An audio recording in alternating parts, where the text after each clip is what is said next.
the BYD was mentioned as electric car and battery, but I understand their second goal is solar energy. And you also own roofing companies and buildings companies, Clarum and Clayton, as well as utilities, Mid-America, PacifiCorp, and Pacific Power. This seems to be a perfect golden opportunity for solar to be on these buildings in those kinds of utility companies. You've mentioned you don't interfere with individual companies, but is there a way you can direct, suggest, motivate a synergy between all these companies? The solar solutions are coming because they're so obviously needed. And regarding solar panels on roofs, I never pass an opportunity to decline to put them in because I think they're going to get a lot cheaper, and I'd rather wait. Well, at 86, you can afford to, Charlie. Yes, I have to think about the long term.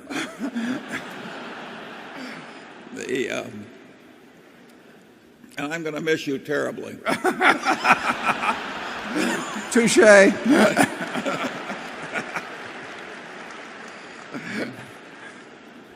It reminded me of the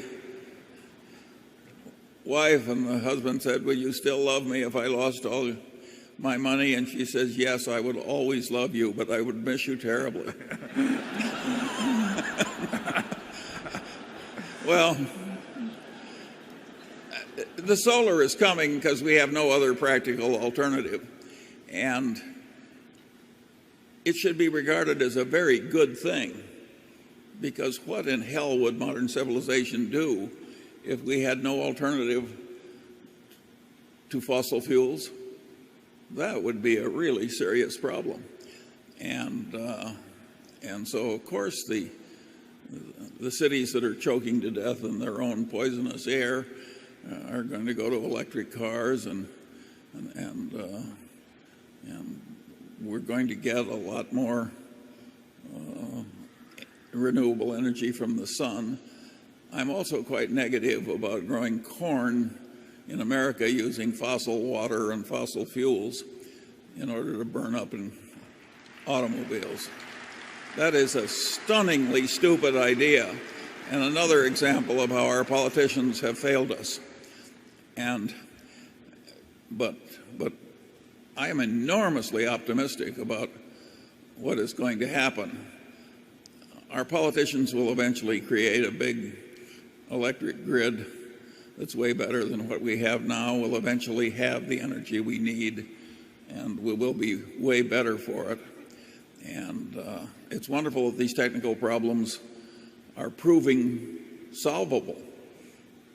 It is not all that important over the long term if solar power costs twice as much as what we're used to. That's a blip in the economic future of our country. It's just a blip. And I think it's probably a good thing that we have all these big capital needs coming that will create a better system in the end and solve our problems in the end. So I'm quite optimistic. But in terms of immediate business decisions, I think frequently the right answer is counterintuitive, like mine, and say, if you want to put in solar panels, wait. They're going to get cheaper. Warren, you want to criticize that? I have nothing to add.